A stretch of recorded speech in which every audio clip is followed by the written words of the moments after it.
Welcome back, guys, to 1% Talks. I am your host, Nano Torres, and I am so excited to be back with an incredible episode that we have here today. I'm really looking forward to this call because we have a very special guest.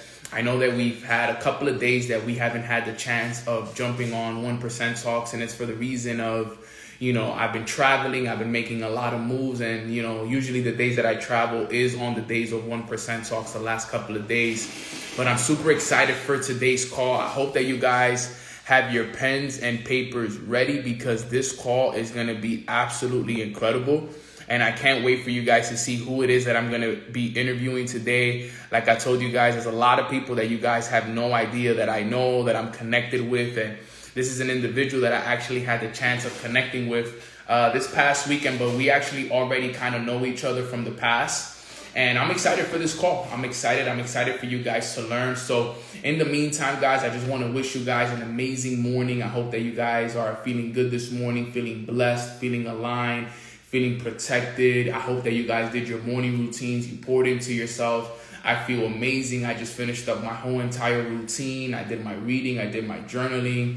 Great meditation session. Learned a lot of good things from my book. Hit the gym for a little bit and also hit the sauna. So I'm feeling on top of the world, and now I'm ready to, pour into the family. So I'm excited for it. So I want to make sure that we get the word out to everybody, and I want to make sure that we get as many people as we can on this call today. So in the meantime, guys, send this out to a couple of friends, send this out to a couple of members. I am going to be interviewing a 7-figure earner. I am going to be interviewing one of the top individuals in the network marketing space. Okay, someone who's made over $110 million in sales in over the last 10 years. So if you're somebody who's looking, to learn how to elevate, if you're looking on how you can build a global business worldwide, this is a call that not only you want to miss, but this is a call that you want to make sure that no one on your team misses as well. So I'm going to give you guys a couple of minutes to spread the word, share the word, but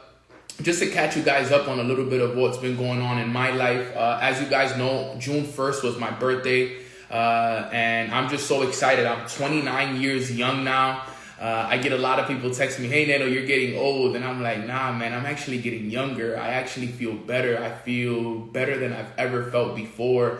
And I'm just so happy and I'm so grateful now that I'm in this position that I am in my life because, there's never been a better time for me to, grow, elevate, impact, expand, have the breakthroughs that I'm having. And it just feels really, really good. So I've been traveling. I was in Dallas, Texas for an event called ANMP. ANMP is the Association for Network Marketing Professionals. If you guys don't know, I am a professional network marketer. And, that's one of my main sources of income. I am a professional network marketer. So I go to those events to network and learn from the top 1% of individuals that, have been able to create a lot of success for themselves. And a lot of people ask me, what was your biggest takeaway, right? What has been your biggest takeaway from surrounding yourself with the top 1% of individuals? And the one word that stuck with me was longevity. Longevity, right? These individuals have been playing the game for years. We're talking about 30, 40, even 55 years that there's individuals that have dedicated their life to the game of network marketing. And these are people that are sitting back and just earning check after check in residual incomes, building global businesses, successful investors, and just really, really making it happen. And I'm just so grateful that I was able to surround myself with greatness. I'm grateful that I was able to, learn from these individuals. And that's the kind of career I want to have. That's the kind of legacy I want to create. That's the kind of impact I want to make. So I'm excited for that. And the individual that I'm going to be interviewing here today, I'm going to bring them up now that we got almost everybody here, guys. One last time before I bring up our special guest. Okay, I want you guys to go in your group chats, go in your telegrams, send this out to a couple of people because I am going to be interviewing a very, very successful business owner, okay? Funny story, I actually got a chance to meet Colton I think it was almost a year or two ago, if I'm not mistaken. It had to be a year ago, if I'm not mistaken, almost two. And we were at Eric Worre's house. I got invited with Darwin to be Darwin's plus one. It was a very small network of people that paid a big amount of money to be at this house. Colton was actually there. And we got a chance to chop it up, and we realized that we actually had more in common than just being network marketers. We're both investing into crypto and NFTs and the whole nine. And ever since then, we followed each other. We supported each other from afar. And then this past weekend in Dallas, I also saw him at the A&MP event. And I have a lot of respect for Colton because he's always at the events that help him grow. Now, guys, I want you guys to understand Colton is a global network marketing leader, okay? His US and European teams, okay, have produced over $110 million in sales revenue since 2012. So we're talking, listen to the number again, over $110 million in sales revenue in the last 10 years, okay? Dozen of his team members have produced six figures. You know, I want you guys to understand that in his first year of network marketing, he only had one sale. Okay, but since then, guys, he's been one of the top network marketers. He's mastered the skills. You know, he's understanding how this actually works. He lives with his wife, Priscilla, in Newport Beach, which I actually love. And he's tapping in, you know, into church ministry. He maintains a healthy lifestyle, and he truly understands the power of this business and what it can create for others. So that's on 1% Talks. Colton Achave, let's go. What's up, my brother? Let me bring him up. He should be coming up here soon. Colton, my guy, how you feeling, brother? Dude, I'm doing great, man. I'm excited to be on the show. The long live Nino. Let's go. Let's go, baby. How you feeling today, bro? How's your morning so far? Yeah, I'm great. My alarm went off. I was ready for this call, dude. Right when I woke up. No, that's awesome. Any beach walks this morning, or are you doing that after?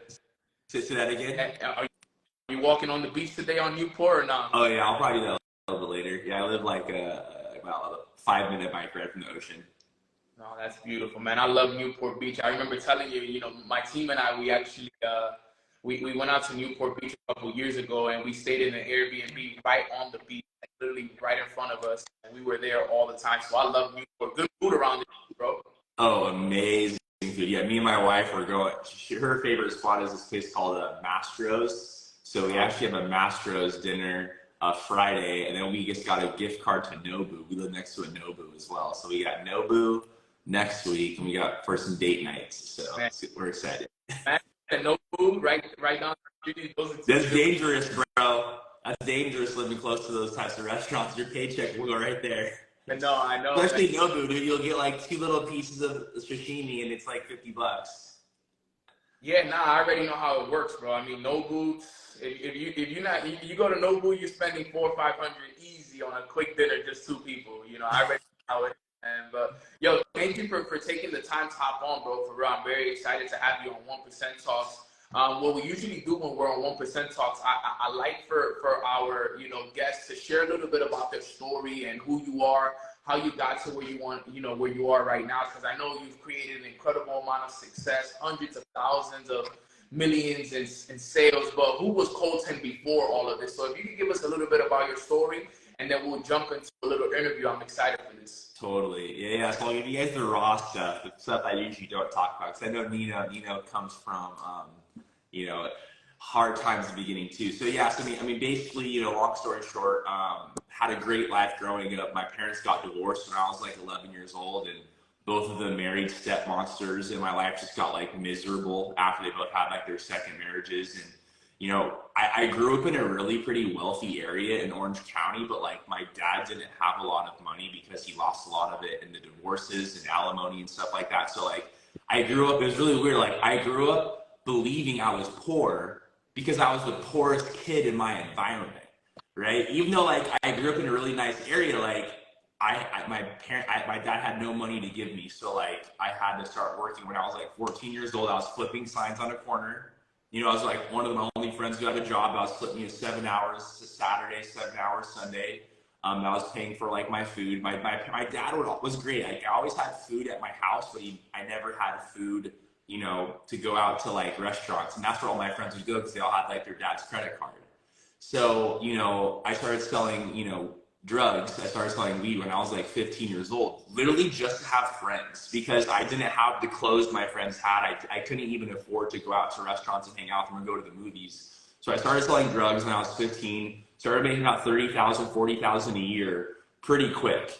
I developed a downline, a team, and fortunately, about a couple of years later, I got caught by the cops, and I actually had to go. I almost went to jail, but it was 1 week before my 18th birthday, so they prosecuted me as a minor and not an adult for a felony. So it's all off my record. I'm so glad I got caught right before I turned 18 because then I was like, I never want to do anything like illegal ever again because it really scared you when you're in the back of a cop car, you're in court, the cops catch you with like 10,000. I got caught with $10,000 in small bills, baggies, weed, a scale, all in my car. I'm like, dude, like, I can't declare innocent. I'm like as guilty as it could come, dude. So during this time too, luckily, I got a partial scholarship to go to college for volleyball. If you guys don't know, I'm 6'7", right? So I'm super tall, but I fell in love with beach volleyball because I live close to the beach. So like after school, I would ditch school and we would all go to the beach. And there was beach volleyball courts and like everyone would want to pick me because I was tall. So I sucked. I was like a big puppy when I was 14. I would always like fall over himself. Like I was so uncoordinated, but eventually I got really good enough for a partial scholarship. And the hard part was though, I still didn't have money because I was going to college, but my dad was like, hey, I can afford to give you $300 a month. And my mom was like, I can afford to give you $300 a month. So I'm living off of $600 a month for like 5 years. And I'm telling you, like, I started selling weed again, but it wasn't the same, and I didn't want to go big time. But I remember I started stealing food. I would steal food. I probably stole food, like, dude, literally almost like 50 times. I would sneak in the dining halls. I would go to the grocery stores, like wear really baggy sweatpants and sweatshirts, and like, again, I'm so glad because a few years later I got caught stealing food, and they're about to call the police, but like I was just so embarrassed. I'm like, dude, I'm like 20 years old, 21 years old, getting caught for stealing food. I'm like, I feel like such a failure. You know what I mean? So during this time too, so I haven't told you guys, but my mom started network marketing when I was like 11, right? And so eventually 3 years into by the time I was like 13 years old, she was making a 6-figure income in network marketing, right? Still difficult though. She still got divorced. She ended up moving to Florida. I'm living in California, but my mom's actually paying me money when I'm like 14 years old to read books. So while I'm like flipping signs, I'm like listening to Rich Dad Poor Dad, knowing I'm gonna make 20 bucks if I finish listening to this book. How to Win Friends and Influence People. So my whole life I grew up thinking I'm going to be an entrepreneur. I just didn't know what that looked like yet. I didn't want to get involved in her company because it kind of was just it was a mom culture. Like, no offense, but I remember like my mom speaking at events. I'd go to her events. Jeff Roberti was her upline, if you guys know that company, and it was like 90% blonde moms. You know what I mean? And I'm just like, I don't know if I want to like fit in with this culture. I want some testosterone, but she like groomed me to have like the correct mindset. And so then when I'm 21, she also during this time she develops this really intense autoimmune disease. So I know for like a fact, like there's a month or two, my mom can't even call me on the phone when she's in Florida because she has like sores in her mouth and she's like bedridden, like super tired. She's going to all these different doctors. Long story short, she goes to a naturopathic doctor. The doctor tells her to buy a product, and my mom buys it. My mom has great results, heals her body way faster. And then what ends up happening after that is my mom goes online to learn more about what product she bought. She goes, oh my gosh, this is a network marketing product. I could actually sell this. And she became a believer in the product. So what ended up happening was my mom told me about it. And I was like, Mom, I've been pitched to join network marketing since I was literally like 11. So my mom's telling me to get this product, to get, you know, everything, you know, started. I'm just like, Mom, and I just thought it's this mom culture, hang out with moms all day. And I'm like, dude, come on. But she's like, hey, there's a presentation, you know, about an hour away from your house. You should go check it out. And I'm like, no, it's Saturday. I'm going to the beach with Nino. You know, like I'm not going to some presentation of some company you want me to join, Mom. Like, you know, it's funny. I'm like broke, but still in this like mindset of I'm not open to checking things out. But my mom paid my cell phone bill. So she's like, and I was so broke. She's like, if you don't go, I'm not paying your cell phone bill this month. And good. Yeah, so I went to the presentation, and the guy just rocked it, dude. Like, I understood why the product was working. I saw the compensation plan. You know, I was like, what? And then I saw how you can get this product for free if you refer a few people. And then I saw how you can make a few $1,000 a month. And I remember, and he was telling me you can make millions of dollars a year. I knew the guy on stage was making $1 million a year because he was just crushing it. But he wore like a suit. He looked great. I was like in like a tank top and like board shorts and sandals. I was like a bum, right? A beach bum. And I still remember like what caught my eye was there was like this. What was that? You had the surfer fit. Yeah, exactly. I still remember though, there was this one kid, he was chubby, nerdy, he kind of looked like Jonah Hill from Superbad. Remember that movie? Like the Jonah Hill. And he stands up, says he's making $19,000 a month. And I'm like, wait, what? Like, there's no way. Like, people like you don't make $19,000 a month. Like, you have to be sharp, wear suits, like, be a good speaker. And this guy was like this average kind of looking dude. And I was like, dude, if this guy can make $19,000 a month, I can make $19,000 a month, right? He was also younger than me. I found out he didn't even graduate high school. He had to, like, right? I'm just like, wait, I'm in college. You know what I mean? So but the funny thing is, right, I still don't have money, right? Like, I leave the presentation, I call my mom, I was like, yo, we're gonna get started, you know, we're gonna make so much money in this. Like, I see why the product worked for you. I see how the guy pitched him this thing called a trend product. Like, he goes, it's a product that nobody owns, but everybody will own. And this is one of those products, like a microwave, right? And I was like, I believe what this guy's saying. And what ended up happening was, I go back home and I'm like, what can I sell to get started? You know, so I look around, I'm like, oh, a guitar. I'm like, I want to sell this thing, I don't need it. And I'm like, oh, an Xbox. I sold my Xbox and my guitar quick within like about a week. And then I still didn't have enough money.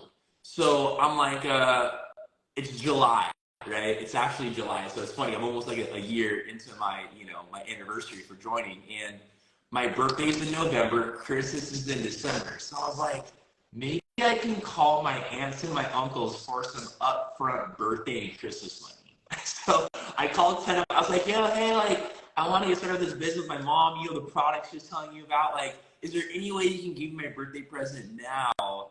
And like 5 of them, like, you're ridiculous. Like, no. Other 5 like, okay, if it's that important to you, here's $20, here's $40, here's $10, you know. I was getting closer. Then I was like, how can I get a part-time job? They didn't have Uber back then. I would have totally Ubered. But I was, you know, I was fit. So I was like, all right, let me do some personal training sessions on the side. I'll coach some people in volleyball on the side. Within about 2 weeks, I had $1,000 for the best package to get involved, right? So I got $1,000, got involved, and I wish I could say I made a whole bunch of money right up front, but I didn't. I gave away a ton of samples of the product, but at that time, they didn't have the best training in my company. All they were talking about was like sharing product. They didn't really teach you how to like present, follow up, close, just like basics of sales. Like, this was 11 years ago, guys, when I joined. So most companies didn't have like there were some companies that had great training. My company at the time just did not, right? I didn't know who Eric Worre was. I didn't know who Grant Cardone was. I didn't know who anybody was, bro. And like, there was no nothing. So I'm sampling, dude, hundreds of people with my product, but I'm not following up the best. I don't know language. I don't know how to close. I don't know how to ask simple questions like, what was your favorite part? We didn't even have videos, bro, about how our product or business worked. Like, that wasn't even a thing yet. I remember I had to actually buy DVDs on how the product worked, but I didn't have money to buy the DVDs. Most people are just like, dude, like you can't just like text a link. You can't just text a DVD to somebody. So eventually, you know, 7 months later, I get my first sale. But this is what I did though. I didn't even realize I did this. I actually brought my product to my aunt's house. I did a demonstration for her. So I explained, I educated her on the product. And then I left. I should have went into the business, but I had like this fear of talking about the business back then. I was like, dang, I should have totally done that. And then the good thing is, accidentally, that was my mom's sister. So my mom got on the phone with her with it's called a three-way phone call, like a third-party phone call, right? And my mom closed the sale. And I was like, wow, I got my first check. It was only for $50 because of the way that the one, and I was like, dang, 7 months in, I'll probably spend a couple $1,000s on driving, you know, audiobooks, coaching, all these things. I make $50, right? I keep going into business. I'm graduating college, right? And during this time, I have a degree, you know, like I did pretty good with my GPA. I wasn't the best, but like I got, you know, you have to maintain a pretty good GPA to keep your scholarship. So I was debating on becoming a doctor, right? Because I'm like, doctors make a ton of money, you know what I mean? And I'm like cold calling doctors because I'm like, dude, do I really want to go to medical school for like 10 years and like get into all this debt? And I'm already broke as a joke, dude. Like, so, like, I have no money. And now I'm already in $30,000 of school loan debt, too, right? So I had to take, because I was on a partial scholarship, not a full scholarship, right? So, and I'm cold calling these doctors. And I'm like, hey, is it worth it? I'm debating on becoming an anesthesiologist. It's the people who put you under, they make great money, right? And all 10 of them were like they weren't excited, right? And I was just like, dang, dude. And then the guy that I got sold to, that presenter, he's telling me like he lives in the same area that doctors lives. But I remember the line he said, he goes, but I walk my dog every single day in my neighborhood and I don't see them because the doctors are doctoring, the lawyers are lawyering, because they all got a job. They all got to keep working. And I was like, dang, and this guy had this great family life and he had this free time and he was making just as much as doctors and lawyers. And I was like, this seems like the path I want to be in for 10 years. Write this down. I made a decision based upon where I would be in 10 years. And I think that's one of the things that separated me from a lot of people. A lot of people join this like, I need to make money this year. But when I joined, I said no to being a doctor, which I knew would have taken me 10 years to make money, maybe 15 years. So when I got into this, I said, as long as I beat the version of Colton that would have went to medical school, I'll be okay. And I remember I had this on my vision board. I said, and I wrote down, I said, remember, you turned down being a doctor to do this. So, and I wrote down the doctor I was looking at was like $400,000 or $500,000 a year on the low end. So I was like, you better make more than $400,000 or $100,000 a year in 10 years because you're turning down being a doctor. I also turned down to stay with. I was on the USA volleyball team. So I turned down on the USA volleyball team. So I turned down a gold medal. So I also had on my vision board, I said, remember, you turned down a lifestyle and recognition of your favorite sport to do this. So remember, like, commit to this business, you know? So I think that was, I burned the ships, you know? Because with professional sports, if you take a year off, you're done, dude. Like all the other people, they've been playing for a year. It's like, you're not at that competitive fitness level anymore and you're uncoordinated. So, and then taking a year off medical school, dude, a lot of the old classes don't qualify you to take you have to take them over. So, you know, I went all in, bro. But the thing was hard because I was like, well, what do I do since I've only made one sale and I'm actually committing to this business now since I'm done with college? And I was like, what's the best job I can get to do this? To network. I didn't get a job to make a ton of money. I got a job to network. And I was thinking in my head of like, where are people who, I'm in the health and wellness industry, right? So I'm like, where are people who spend money on health? First thing I think of is like an expensive gym. And I remember, you know, the RAS system, right? The reticular activation system in my head was like, bingo, there was this gym I was actually recruited to work at like a year and a half past. And it was this gym that actually Kobe Bryant was a member at. It was called Equinox. Equinox. And Equinox, right? You might have an Equinox where you live, right? Yep. You know? That's Yeah. So like top notch. yeah, it was like $200 a month 11 years ago for the minimum membership, right? And I was like, dang, bro, if I don't even know anybody who spends $200 a month on their health, right? And during this time too, I remember I'm bringing all my college friends to this. I brought 40 people to an opportunity presentation. All of them were just, they didn't have the right mindset. And looking back now, I'm like, why did none of them join? And two reasons. All of my friends were science people because I'm in science classes. So they're called greens, right? They're so logical and analytical. The second one is all of my friends went to college to get a job.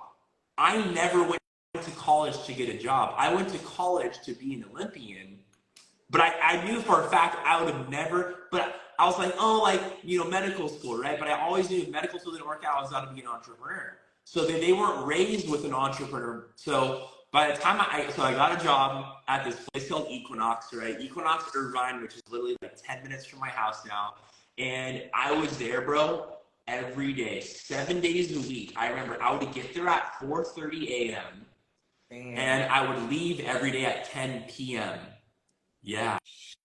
I would sleep there, bro. I would sleep there, not at nighttime, but during the day because I was so tired. Because all I would do, because the way a gym works, gyms, people come from 5 a.m. to like 9. And then it's like dead until maybe an hour at lunch. And then it's dead until 5 to 9. So it's instead of a 9 to 5 as a trainer, you're 5 to 9, 5 to 9.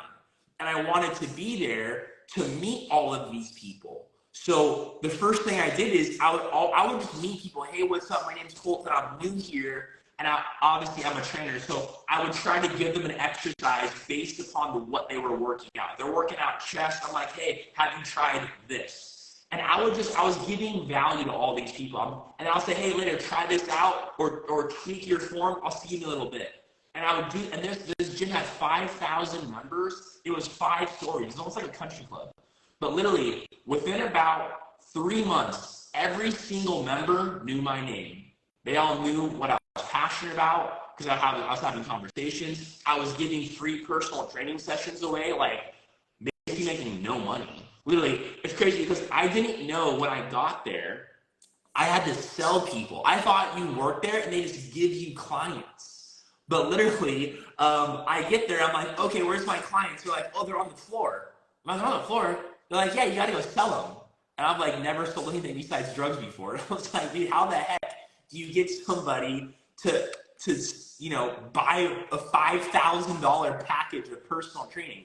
I didn't know how to sell people legally with money in that way. So I had to learn the hard way. And I learned this. If people know you, you give them a little bit of value, right? I gave them a taste, right? Here's the training. I would offer a free session with me. That free session turned into, hey, what are your goals?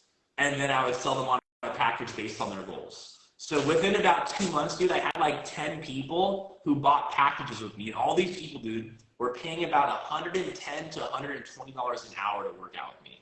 But Equinox, bro, they only give you like 30 or 40 bucks an hour. So it wasn't what you thought. Like everyone thought I was like making baller money. But it's not like it's a lot of money because if you train, you get 20 bucks an hour at 5 a.m., but you don't train anybody for 2 hours, and then you train somebody again at 9 a.m., it's like, yeah, you're at the gym for 4 hours, but you only train for 20 bucks, so 2 hours. So it evens out to be like, yeah, I'm making 20 bucks an hour, but I'm still at my job for 5 hours. I only work 2.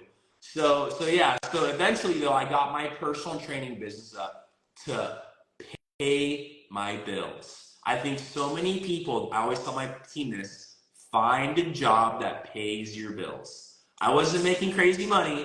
I was maybe making $2,000 a month paying my bills. And what this gave me was the opportunity to build my fortune.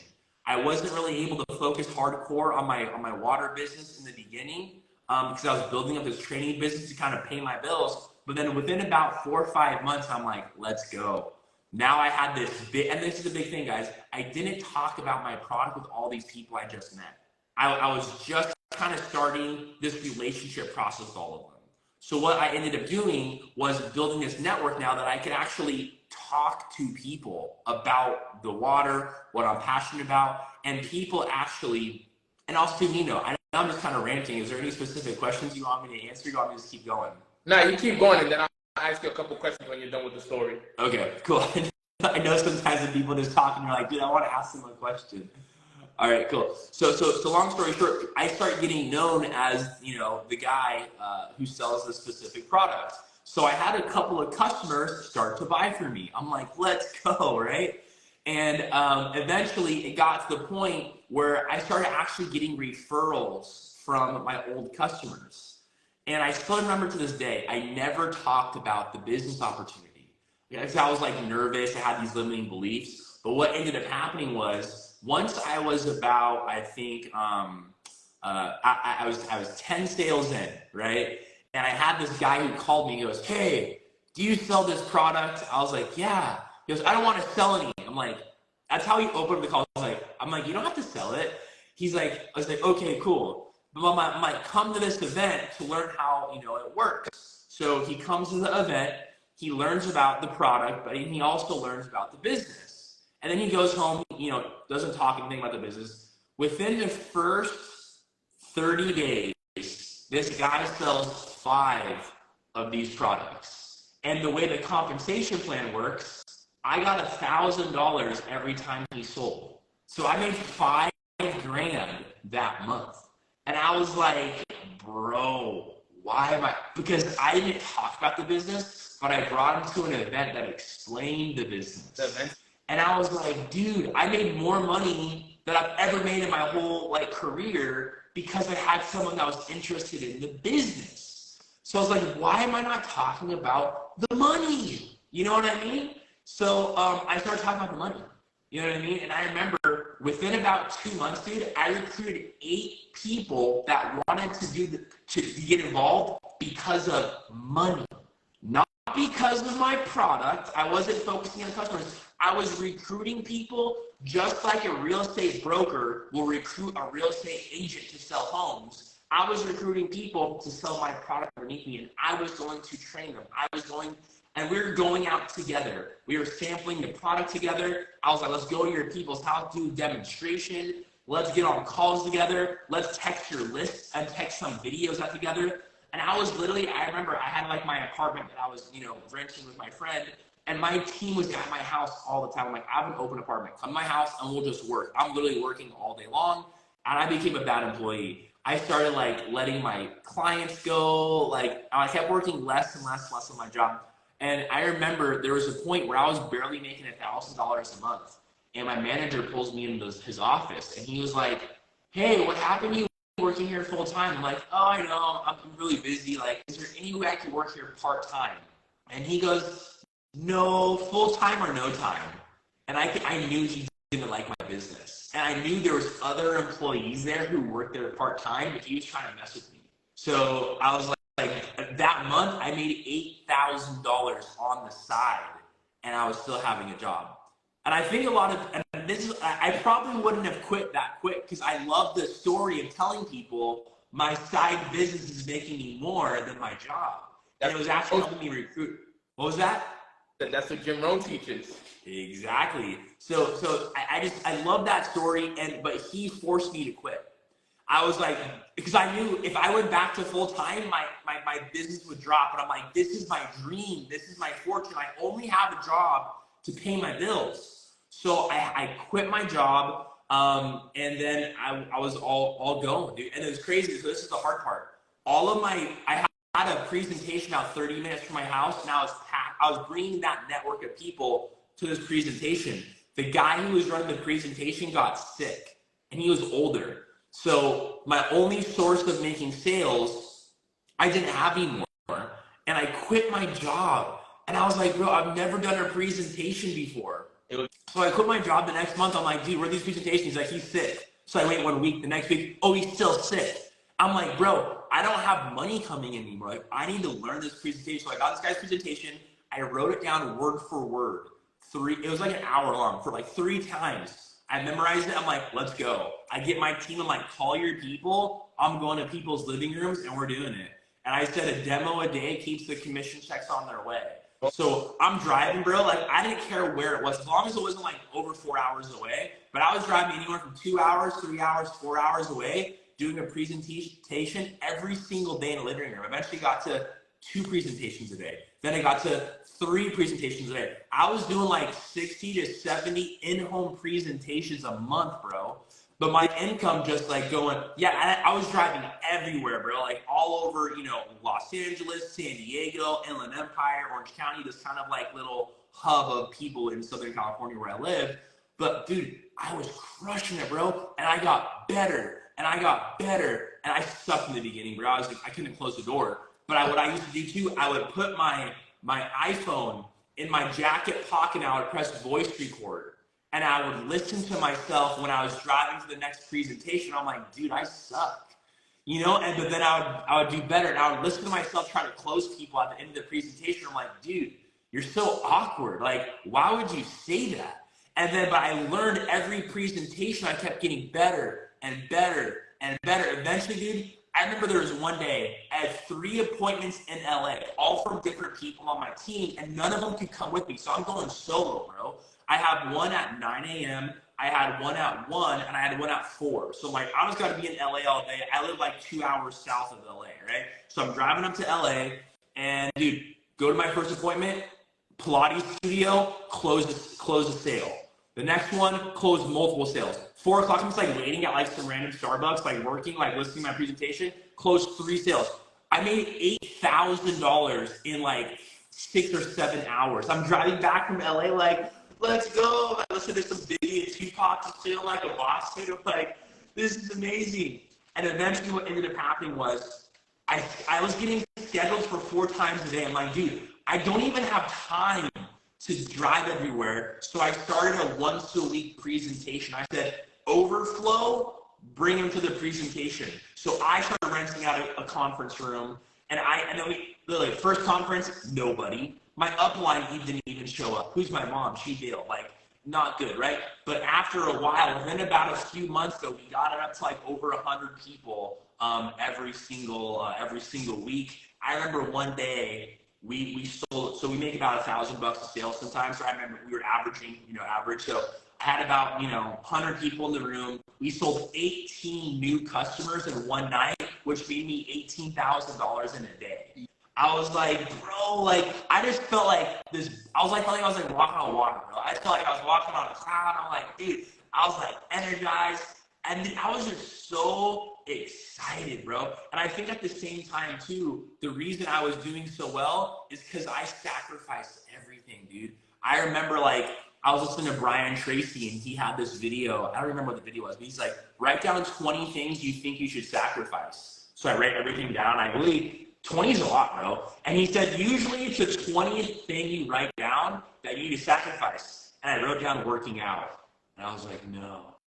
Because as you guys know, like at the time, some people should not give up working out because you're out of shape.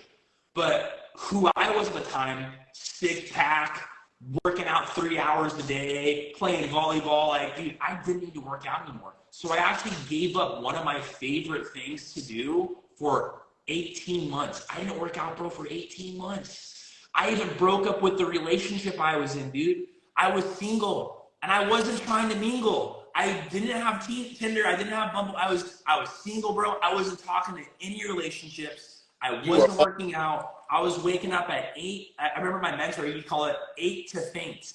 So I woke up at 8, got on my phones, and I would just go to bed, dude. I remember I would like sleep, bro, and I would like wake up, and my phone was like next to like my pillow, bro. And then I'd like wake up at like in the morning, like whenever I woke up, and I'm just calling people. And I remember I was like, how fast can I drain my phone battery? Because like whoever drains their phone battery faster makes more money. So I would drain my phone battery by like 10 a.m.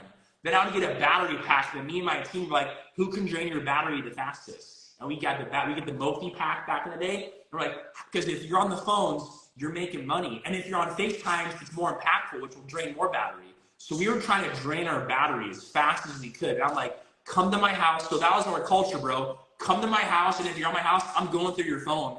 I'm making sure you're texting people videos of our product, of our comp plan. I'm getting your phone. I'm like, yo, copy and paste this script to get people on a three-way call with me. We're just calling random people like, yo, hear my mentor story. We're like, hey, me and my mentor, we're gonna come over to your house in 2 hours and show you what this business is all about. We're going over there together. And yeah, dude, that was like my first few years, dude. And then obviously I became the #1 recruiter in my company when I was like 24, 25 years old. I remember I was making $32,000 a month, you know, young buck, dude, just grinding it. And obviously years and years later, you know, now I've developed a culture of people who take this business seriously, take this industry seriously. I'm a big believer in events because events gave me all the breakthroughs on, and that's why, you know, we met each other at Eric Worre's house at the GoPro. I think it was a GoPro event, yep. And again at NMP. And yeah, now, dude, you know, my team sells about almost $4 million a month in our products. Whether I work the business or not, dude, we're selling $4 million a month. Sometimes I got to take a little bit less time to build the business because I have 2 kids. I got a wife.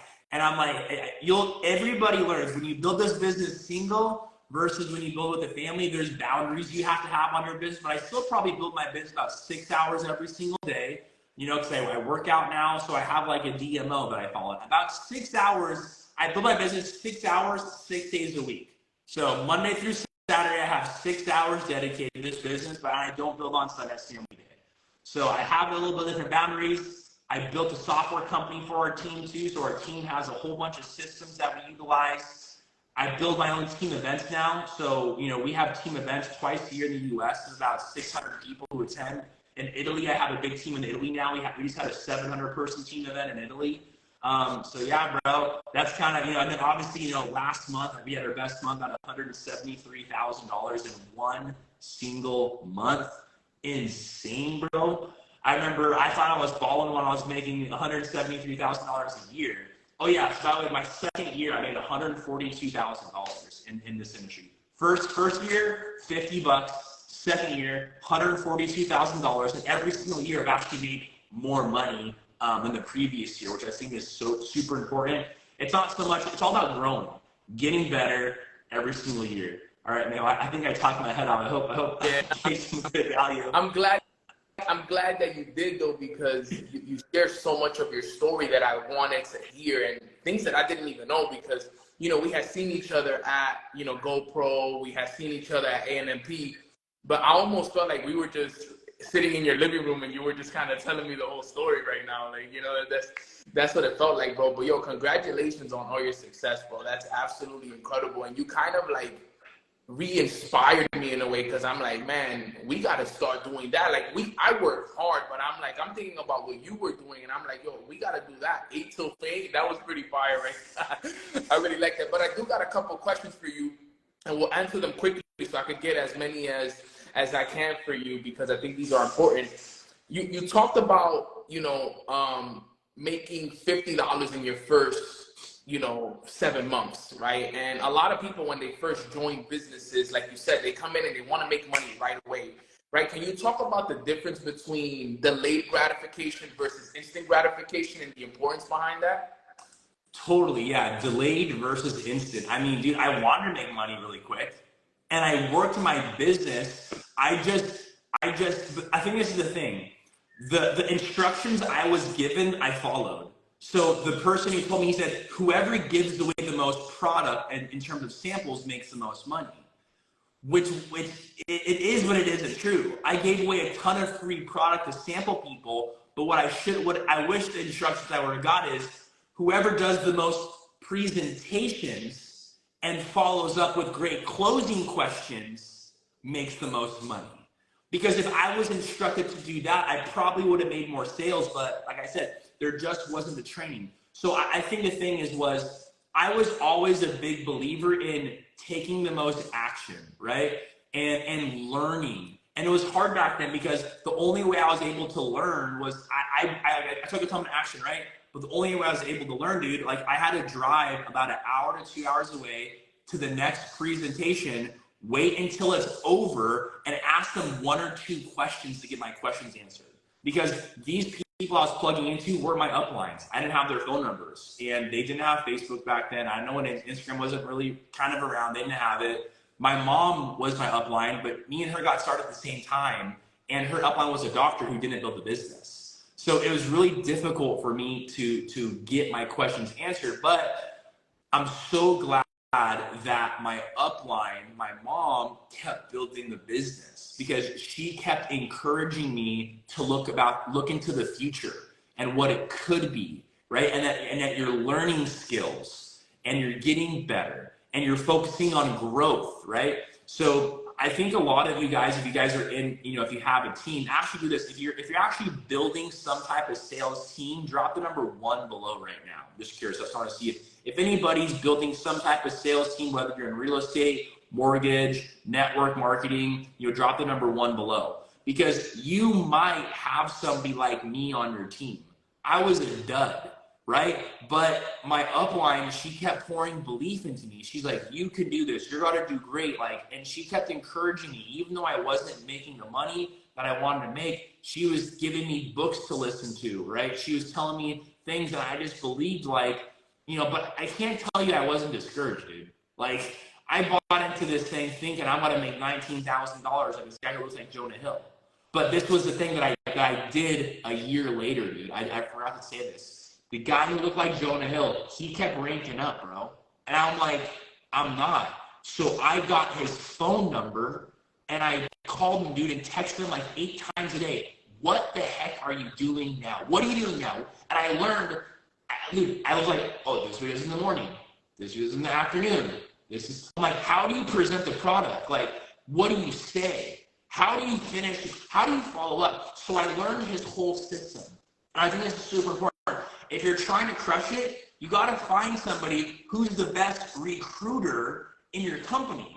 Sometimes you can't go to the top person because the top person, he's leading leaders. So his DMO might be slightly different than yours because he's not in the front line with activity. Sometimes you might need to find somebody who's making 15, 10,000, 20,000 a month because those are the ones who are in the trenches putting in the work, and that's what you need to be doing. So I found that guy. I didn't find the best of the best person. I found the person who was doing about 20,000 a month. But that was the guy who was in the trenches making it work. I learned his system. And learning his system of how he met prospects, how the language he used, how the videos he sent, how he would, what were the closing questions he asked immediately after he watched the presentation, how did he follow up, how do you get a new person started.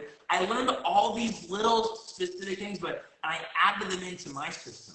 And I remember my goal, and I remember within 6 months, I was making more money than him because I did one thing different than him.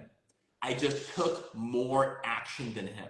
I figured out what did he do, and I'm like, I'm just gonna work more than you.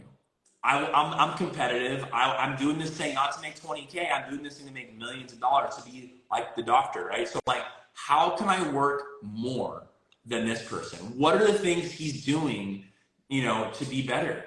So yeah. So I hope that answers your question. But delayed gratification, I think, like I said too, just to kind of answer your question, I kind of went off tangent.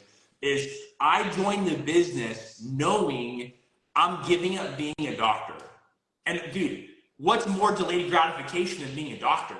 You don't make money, bro. I remember I did the math, you got to pay off your debt. You don't make money until you're 42. 42 years old because you got to pay off all your debt and you're not working and making money for 10 years. So the break even is 42 years old where you start making $1 million a year plus. That's I was like, dude, as long as I crush this business better than a doctor, and it's so cool because a lot of my friends now are getting out of medical school. I make way more money than the average doctor makes, and I have time freedom, and they're just getting out of medical school, bro. I'm 33 years old, and I'm just like, dude, I am so grateful for my mom for introducing this to me and telling me that she was going to turn my cell phone off. I didn't go to this meeting. I'm just so grateful for the people in my community who were they weren't really pouring into me, but they poured into their business, and that inspired me to be better. So I'm just so grateful for that environment of people I was able to be around that kind of, got me to where I'm at today.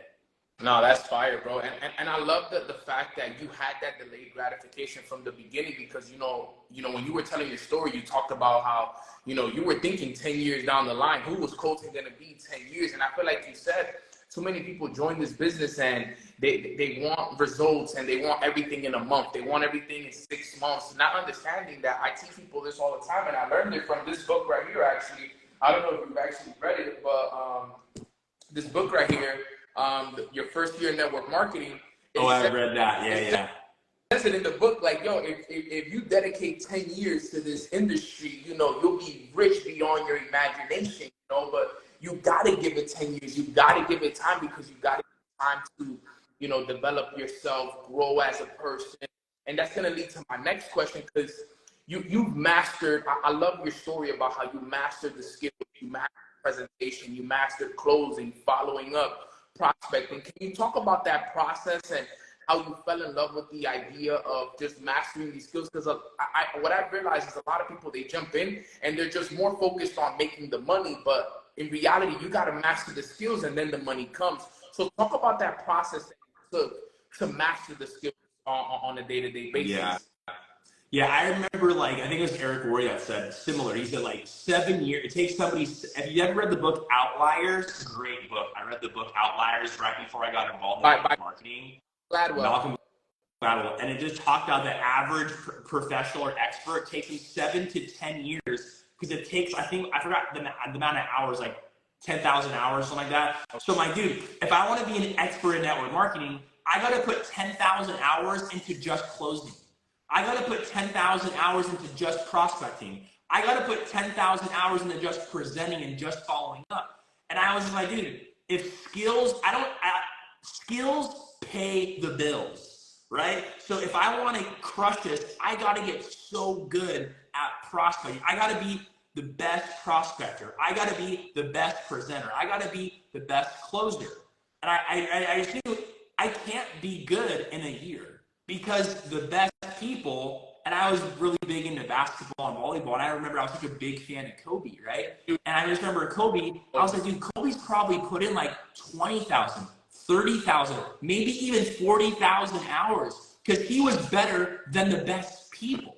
So I'm like, if I want to be good at this industry, and I remember like sometimes I would like prospect people and I didn't get results, but I got better. And I think having a growth mindset. The rep is like putting a shot up. It's a shot. It's a shot. Yeah. And I played basketball in high school, dude. So I remember sometimes I would just go to the park and shoot basketballs for 2 hours. And like, I got a little better. Nobody would have seen it. I was by myself, but I knew I got better. So sometimes, with this industry, like you got to be by yourself and you got to working, but you have to be good enough mentally to be like, you put an hour in today. You got better, Colton. Like, good job. You're one step closer to 10,000 hours. You're at 747 hours prospecting. Now you're 748 hours prospecting. You're getting better because you're getting closer to that. You got to get good. I remember I built self-confidence because of the actions I took.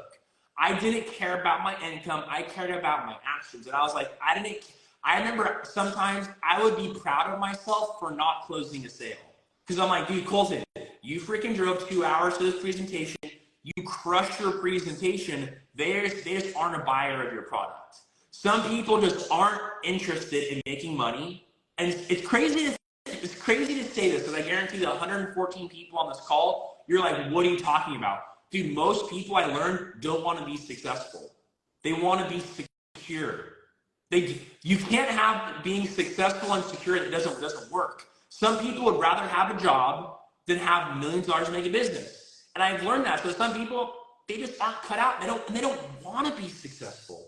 In the beginning, it blew my mind. I'm like, why would you not want to be successful? Because I grew up being the poorest kid out of all of my friends, out of all of my high school. I got made fun of because I didn't have money. So I always wanted to be successful.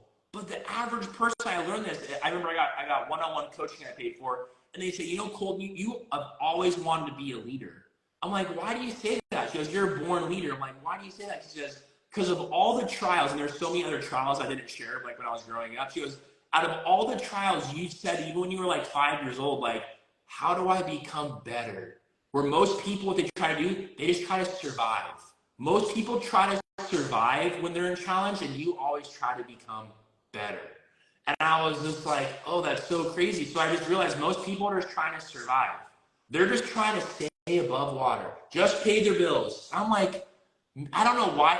It's probably their environment. That's why they think that. But you have to be pumped on yourself when you don't close a sale. If you follow your scripts, I remember there were sometimes I wouldn't close sale, and I'm like, dang, Colton, like, you handle those objections like a beast, dude. Like, they gave you an objection, you used straight line persuasion, you like did every little specific, I would memorize, I would get flashcards of the objections. I would drill them out and memorize. So they're all memorized, bro. So like, someone gives me an objection, my tonality's great, I answer it with perfect script back, and I go back, and sometimes I'll handle 3 or 4 objections in a row, and the objection will always do what? It will always change. Once you solve one objection, it will change. So I would solve 3, 4, 5 objections, bro, like boom, boom, boom, boom. Don't have money, solve that. Don't have time, solve that. Gotta talk to my spouse, solve that. It's just like and then they still want to buy. And I'm like, these people just aren't good buyers. But Colton, like, you did every single thing possible. You crushed your presentation, you crushed your closing. They just aren't a good buyer. And I'll be like, you do well, Colton. You know what I mean? Like, this person would never be successful. I don't care if they freaking got mentored by Tony Robbins. If Tony Robbins came into their living room, they still wouldn't buy. If Grant Cardone came into the living room, they still wouldn't buy. They aren't a buyer, right? So I think you have to, and that takes time to get to that skill level. And you know what I'm talking about. You know, like, some people, it's just like, there's nothing you can do to close them because they're not qualified. Yep. They're not qualified buyers. But yeah, I hope that answers your question on that one. That's facts, and I love that you said that, because when I think back to when I first started my journey, I was somebody that when I learned the business and I fell in love with it, I was the person that was just like you. I wanted to learn the presentation. I'm like, I need to learn this immediately. And what I started to do was, I was like, yo, anyone that needed a presentation, I'll do it. I didn't care if you were on my team, my downline. Anyone who needed a presentation, I started telling people, yo, put me on those phone calls, put me on those phone calls, put me on those presentations, put me on those 3-ways, because all I wanted was the reps. I didn't care about the results. I didn't care about whether I made money or anything at that time. I just wanted to put the reps in. I just wanted to get better. And at the time, people were calling me crazy. They were like, bro, but you should be doing this for people that you know, people that are on your team. I'm like, no, I want to get the reps in. And I love what you said, because, bro, you were doing 60 to 70 presentations a month, dude. That's absolutely crazy.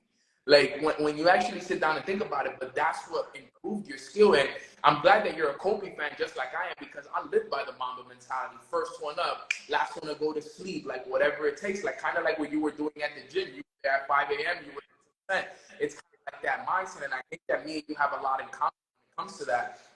I want to ask you this next question, because I think this is super key, and I feel like it's something that a lot of people need, and I want to break people's limiting beliefs when it comes to this. When it comes down to investing back into yourself, right? You know, we invest a lot into ourselves and go to all of these events, but you started investing very early into yourself when you were driving to these places, driving in LA, putting gas in your car, eating, and not making any sales for months and months and months at a time. We're talking about hundreds and thousands of dollars that money that went out, that eventually after 7 months, you only have $50 that came in. And sometimes people have this limiting belief, like, oh, I'm putting so much money out, but I'm not making any money. But what they don't know is that there's actually invisible progress happening there that they're not seeing yet, and it's more and more and more. So can you talk about the importance of investing back into yourself without sometimes seeing a return right away, and that being something that comes long term? 100%. Yeah, and it was actually, I did a team call last night, and one of the girls, she actually, who's making 6 figures on my team, before she got involved with us, she owned her own fashion boutique store, like at a mall, right?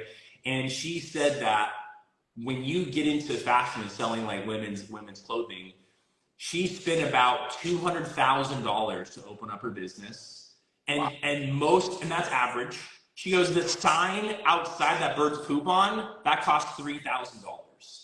The couch that people sit on when they're like waiting, like the men, they'll sit on the couch when their women are shopping, that's $3,000, right?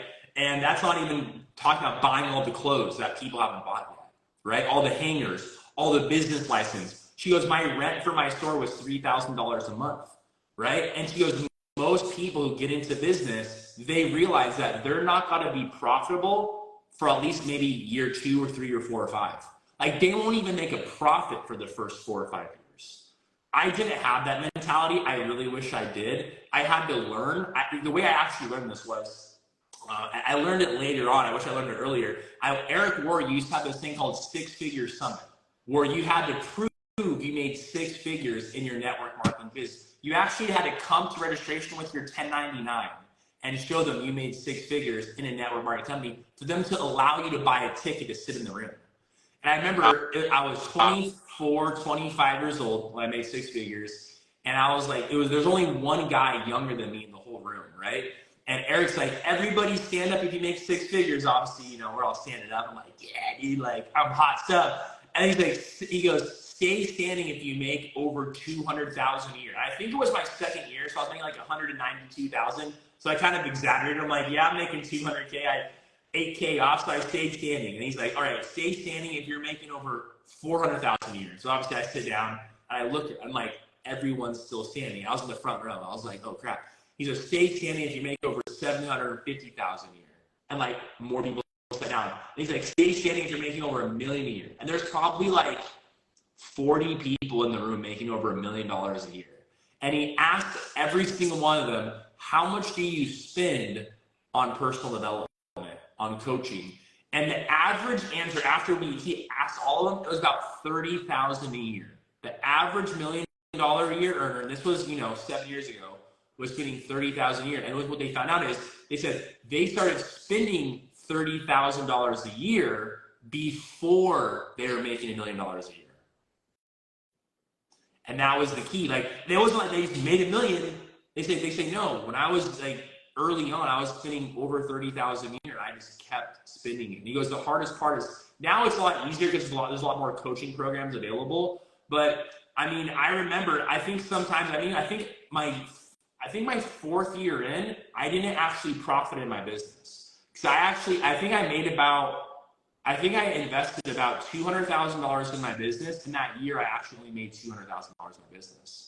So I actually didn't even make any profit because I was investing so much money back into my business. But now, obviously, my business took off like crazy. So I think the more opportunity, and if you look at any successful people, bro, you look at Mr. Beast. If you guys know who Mr. Beast is, he's like the #1 YouTube guy. Dude, Mr. Beast doesn't have a fancy car. He lives in some crappy apartment because he spends all of his money back in his business. Like the dude spends $3 to $4 million for every YouTube video he makes, but he gets paid about $50 million a year from YouTube. But he invests back about 90% of the income back into his business. And I think that's why his business is growing. So if your business isn't growing, ask yourself, where can I invest back in my business? I'm taking notes right here, bro, because you really dropping a lot of value for us right now. Yeah, and I think I think where do you start? Like, where do you start investing your money back? I think the #1 investment back is right where I met Nino. Events. Events will change your life. Leaders are born at events. I've never seen somebody in the history of the world crush any business by themselves. I hate the word self-made, bro, because none of us are self-made. Even though I'm the only one in my family who's making the type of money I'm making, dude, I'm not self-made. I had books, I had leaders in my company, I had events, I had an environment, I had my team, I had people around me. And most of us I was living in a garage. I didn't know if I said it when I got started in my business, right? I'm living in a garage in the ghetto of Long Beach where people are getting shot up a couple blocks from my house in college. And do you think that's a positive environment to be around? Do you think like I woke up like, I'll make $1 million? Heck no. I had to get out of the garage, out of Cherry Street in Long Beach. I had to go to an event an hour and a half away from my house and get poured into. And then in these events, I start meeting other people, and because we are a product of our environment. But the cool thing is we can choose the environment we put ourselves in. And yes, I had to go back to Cherry Street, which is a very dangerous street if you live in Long Beach. You don't want to walk at nighttime because you're either in a gang or you're, you know, yeah, you don't want to walk at nighttime. So literally, I would have to go back there and sleep there. But I remember anytime there was an event, bro, I was driving there. I was figuring I was talking to my team because we have an event for our company in Las Vegas coming up. I'm like, dude, my first event that I would go to in Las Vegas, I slept on some guy's floor. I remember I brought like sandwiches. I brought top ramen. I was making PB&J sandwiches in like Ziploc baggies. And it was embarrassing. I didn't have nice clothes. I had like clothes from high school, bro. And I was like 23 years old, still wearing these clothes from high school I kind of grew out of. That were like button down shirts I couldn't afford. And I was eating like sandwiches out of a baggie, bro, back in my hotel room. They're all going out to like these nice restaurants. And I go back to my hotel room, you know, where my sleeping bag is and the pillow I brought. And I bummed a ride to Vegas. I carpooled. I was like, Lily, I'm a big guy. I'm like in the back of like some Honda Civic like this. And then for like 5 hours driving there. So events are key, bro. That's so dope, and I'm glad that you mentioned that because I relate a lot with your story when you said that you saw the guy that was making $19,000 a month, and you were like, yo, if he's making that amount, like you were like, I know I can make that because, like you said, you were in school, you were on your way to be an Olympian, you're 6'7", you're like, yo, this guy's making all this money, I could do it too. And it was the same thing for me. When I went to my first event, that was what I saw. I saw guys younger than me, you know, who didn't go to school, who, like you said, didn't go to college. I graduated from college. I got my bachelor's.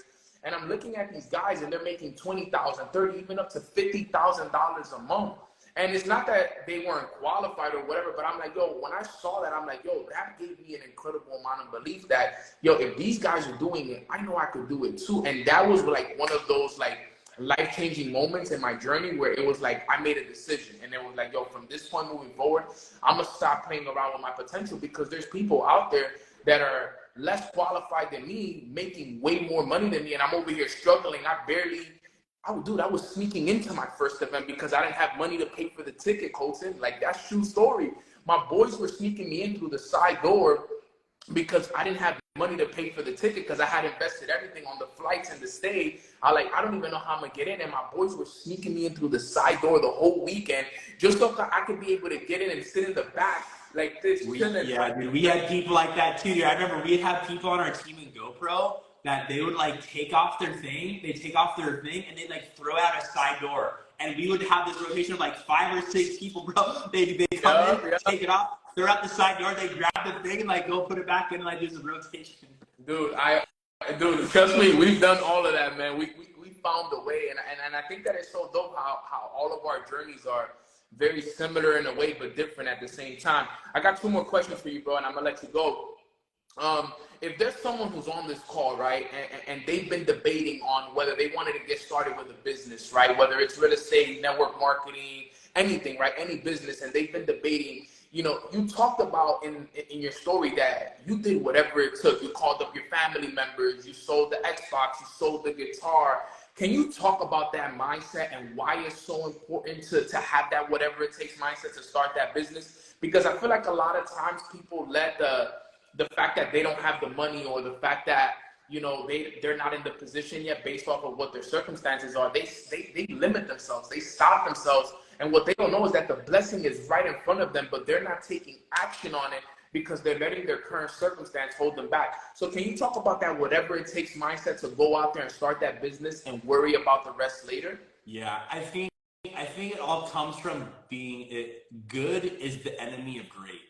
And I think a lot of people don't have a whatever it takes mindset because they're settling for something good. They're like, you know what? I have a job that pays me $1,500 a month. I have a job that pays me $3,000 a month. I have Uber, and they think of that they can be, and they lie to themselves. They're like, you know what? I'll be fine with making $50,000 a year. And I never lied to myself, dude. I'm like, no, I won't be fine. Like, I'm going to the top. I'm never going to be that poor kid, you know, around my group of friends. I'm never God, I struggle for money. And like, I don't care if it's 50K, dude. I'm not getting into this business to make 5,000 a month, dude. I'm getting into this business to, yes, make 20K a month first, but eventually I'm going to be the dude making $1 million a year. And I think I just wanted to make such a big income and a big impact. Like, bro, most people go to college, they don't want to be a doctor. You know what I mean? Like, and I didn't want to just be a doctor, bro. I'm Googling what's the highest paid doctor an anesthesiologist was. So I think the reason I had this, whatever it takes, is because I just wanted to be the best. So I just want to give you permission. You can have the best life for yourself. You can have the best life for your family. Like, I don't know whoever, that's why one of the biggest books back in the day, bro, and it's still big, The Magic of Thinking Big. I'm just so grateful that I've always thought big. I wanted to have a gold medal. I wanted to be the highest paid doctor. I didn't get those two things. And then I was like, I want to be $1 million a year earner in network marketing. So I think the reason I had a whatever it takes mentality was because I gave myself permission to dream, to think big, to have the big house, the big car, the big family, the big charity, all the big stuff. And you can do it too. If the average person can do it, which I've seen some below average people make big income, I'm like, I can do it. So I think once you give yourself permission to like commit, and also give yourself permission to not know everything, right? Like, you're not gonna know everything the way like me and Nino know now because we're years into the industry, but you'll figure it out. And I think when first it has to come from there. I want great, I don't want good. Right when you say that, then you start asking yourself and you start realizing, remember Jim Rohn said it, it's not about the resources you have, it's about being resourceful, right? I didn't have a lot of resources, bro. Living in a garage, my resources were I was getting $300 a month from my mom, $300 a month from my dad, which was super generous, and I was going to college on a partial scholarship, and my resources were my student loans, right? Not a lot of, I didn't have a lot of resources, but I got resourceful. I'm like, okay, what do I have? I'm like, oh, I'm good at volleyball, so I should probably maybe do some volleyball coaching. Oh, I'm good at fitness. Oh, maybe I can apply for a job at a gym. Resourceful might be, I have a car and I can Uber. There's your resources, right? And you can Uber. If I had Uber back then, bro, I would have been Ubering at 5 a.m. till midnight, bro. I would have been all day, all night. I would have figured it out. I think not enough people ask themselves the question is, how can I do this? And it might not come to you right away, but just sitting on that question, even like meditating on that question, is like, how can I make this work? And just like waiting, like even praying to God. I think sometimes, it says in the Bible, it's like, you ask and steal and you kill, but you fail because you don't ask God for help. A lot of times we forget, like, we don't have specific enough prayers. Like, why don't you just sit and pray like, God, if this is your will, how can you make it work for me? And just sit. Wait to hear a voice, an audio. Sometimes it's a thought. Sometimes God will speak to you in a thought, right? Like, I believe sometimes when I pray, I believe God's telling me things to do. That's a thought. And I'm like, oh, wow. So a lot of times we're going to get some of our best insights from asking a question, praying, and then just waiting to see if we get any answers, and then take actions on those answers. Fine, bro. That was amazing, man. That was incredible. And I'm glad that you've talked about that because, these are things that are so key, especially, building that relationship with God and asking the right questions and doing those things. And I'm glad that, a lot of people on this call, like, yo, guys, if you have that business, if you have that opportunity, take advantage of it. It's there. It's right in your hand. I always tell people, don't let the opportunity slip through your hands like grains of sand. You see when you grab a bunch of sand and you hold it in your hand and then it just slips. Don't let opportunities slip by because opportunities only come, whenever you deserve them. So you don't want to let those opportunities slip. And I think that was so key. Last question, and I think this is a question for all of us. Can you give us what are some of the best audios and books that you've studied, maybe 2 or 3 that you can give us that you feel like can really, that really made a huge impact in your life? that you could be like, off the top of my head, and here are these 2 audios, these are these 3 audios, these are these couple of books that really made a massive impact for you, so that way we can take the family away with something good that they can run with? Yeah, I think a few of them, right? So obviously my first one was just Rich Dad Poor Dad. And I think it's a classic. If you haven't listened to that, you got to listen, because it will show you the difference between an employee versus an entrepreneur long term, right? Fact. Next, what I mentioned, I don't think a lot of people read this one, Outliers. And I'm so glad I read that before I got involved in my business, because it helped me realize, like, dude, I got to become an expert. And Outliers is cool because it shows you all these experts, like all these like people like Bill Gates and Steve Jobs, like how did they become the person who they are today? And I think Outliers by Malcolm Gladwell is amazing. Another great one for our specific industry, GoPro by Eric Worre. Another great one for industry, Building an Empire by Brian Carruthers. Those are some staples, right? And then I think a big one too, that really was kind of hard for me, is there wasn't a lot of books, and I still don't think there's a ton of books. It's like how to build a business with God, right? Like how do you, like if you're someone that has a relationship with God, like how do you work with that? So I found a great one. It's called Garden City by John Mark Comer. That was really good because I didn't have a relationship with God until about maybe like halfway into my industry. But Garden City was cool because Garden City shows you like how God wants us to work in the marketplace and how God wants us to work with him. A lot of people think like it's like, oh, either I have God or I have money. But actually, you can actually do it in a way that like God wants to be your partner inside of your work. So, and I don't think a lot of people have probably heard that one, but Garden City, yeah, because the title, basically, like in the very beginning of the book, it says, you know, how God gave us like this world, right? And this world was just like a jungle. And he wants us to tame the world, right? He wants us to build marketplaces and build infrastructure, but he wants to do it with us. So that was the book, and I've listened to that one probably like 4 or 5 times because it's a great book. And then I think at the end of the day, it's not so much the book as I remember I read my first book, right? Like my mentor, you know, he gave me a book to read. I read it, and I went back to him like, "What's the next book?" And he goes to me, he goes, "Oh, how many times did you read it?" And I'm like, 1. I'm like, he goes, Colton, he goes, "You have to read it again." I'm like, okay, so I read the book again. Go back to him like a week later. I'm like, hey, I read the book. What's the next book? He goes, oh, how many times did you read it this time? I'm like, I read it 1 other time. You know, I'm in my head, I'm like, what are you talking about? He goes, read it again. I'm like, okay. I'm like, I guess I'm in my head, like 3 times the charm, right? Okay, 3 makes sense. I read it again, go back a week or 2 later. I'm like, what's the next book? He goes, how many times did you read this time? I'm like, dude, I read it 3 times. Each time I came to you, read it was. He goes, Colton, I don't think you're getting it yet. Read the same book. He goes, Colton, we read books for reps. If you were to ask a bodybuilder, you see him do bench press. Hey, how do I grow my chest? How do I get stronger? You bench again. You do it again. You do it again. We don't read. So sometimes it's not so much how many books you've read, it's how many times you've read the same book. It's like, yeah, you read, what is it? How to Win Friends, Influence People, right? Okay, what's chapter 4? Teach me chapter 4 of How to Win Friends and Influence People. Another great book. I've read that at least 10, 20 times. That's what you want to do. Until you can train on the book, you haven't finished reading the book. Until you can tell people exactly how to do each chapter and you can train on it. That's when you know you're done reading a book, until you can train it. And sometimes you're gonna forget. So there's some books you should be reading once a year.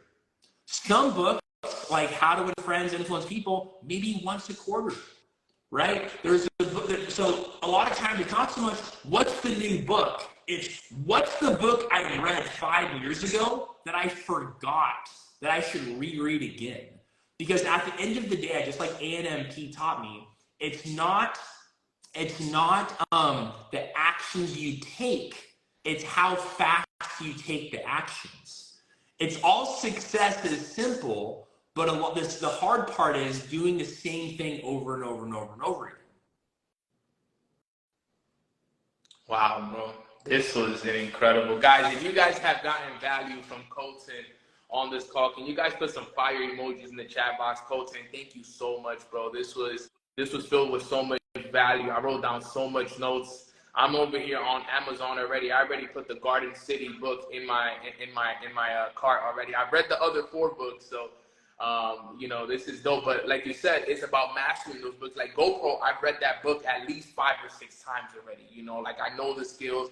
Building an Empire, I've read that book twice. I gotta go back and read Rich Dad Poor Dad. I've only read that one once, but it's true what you said, bro. You really gotta master the books, and like you said, like, yo, if you can't teach, yo, what's chapter 4 on this, like this and that, like, you don't really know the book like that. Cool, but you don't got it ingrained in you. You don't have it installed in you, and that's so dope, man. So guys, make sure that you guys follow. And real quick, I want to help you with something, because if I was coaching you, I wouldn't tell you to read Rich Dad Poor Dad for you. I would say, hey, like, next time you read it, but figure out how is he training the new person, and then you use that to train your new people. So that's like the next level. It's not like you're doing it to learn, because you've already learned Rich Dad Poor Dad. But what you can do, you can learn the philosophies he's teaching. So now you're like, how is Robert Kiyosaki teaching us? That's how I should teach my new people. Mm-hmm. That's fire. And I'm glad that, because of Mornings with Nano, I've actually done a bunch of like book clubs where, we study the book together and we read the books together. And, we've done this multiple times. So because of that, I've been able to like really study these books and get these books ingrained in myself, because I would read them and then I'll sit down and read them for a couple weeks with my leaders, and then I'll read them again. And a lot of these books are ingrained in me, and I feel like that's where a lot of this knowledge comes from. And a lot of people ask me, how are you able to do calls every single day, teaching? And it's because, bro, I've learned so much. I've read hundreds of books already. Like, I've read over 100 books. Like, I'm already locked in with it, but it's because of that, because I'm a studier. I love to read it. I'm always looking for great information, man. So thank you for sharing that with us, bro. I really, really appreciate you guys. Make sure that you guys follow Colton, one of the best in the game, an incredible leader, an incredible person, incredible father, everything, you name it. He's there, bro. I appreciate you so much, man, for taking the time to hop on. I know that people really enjoyed this. Any last words for the family before we go? Yeah, I just think one of the quotes, that I shared at the ANNP, right? It was by Will Smith, and he said, there was a story, right, where basically there was one summer that him and his brother were instructed by their dad to build this massive like brick wall. And he's like, dude, like, they're like young kids, dude. They're like, how the heck are we gonna build this wall? Like, I don't even know how to do this, right? But what ended up happening was their dad just told them, lay one brick as perfectly as a brick can be laid every single day. And then eventually you'll have a wall. So I'm telling you, you might look at me and Nino and you're like, bro, like, they have this massive Great Wall of China, right? Like, they're just crushing it. Like, how the heck can I get to where they're at? But you can't look at sometimes these big mentors in your life. What you got to look at is, man, I can look down and I can lay one brick as perfectly as a brick can be laid. And eventually I will have a wall, a financial wall of freedom, right? And that's what you have to focus on. How can I focus on the present? How can I focus on today, my to-do list? What can I do the next hour after this call's over? That's how you lay your brick. How can I lay it as perfectly as a brick? How can I have a perfect day today after this call? And you do that every single day, and then you'll have a financial wall of freedom. Sheesh, bro. Thank you so much, man, Colton. That was sauce. Brick by brick. That's where the saying comes from, almost, in a way. You got to lay it down brick by brick by brick by brick by brick. Colton, again, bro, my pleasure was interviewing you today, my brother. I'm so excited for you. I wish you nothing but more blessings, more abundance for you, your family, for your business partners, everybody around it. Let's have a great day, bro. And I'll definitely be reposting this so that people can, gain more value from this one. But thank you again. I appreciate you. And guys, I hope you guys have a blessed day. We'll be back with 1% Talks next Tuesday for another episode of 1% Talks, man. God bless. Peace.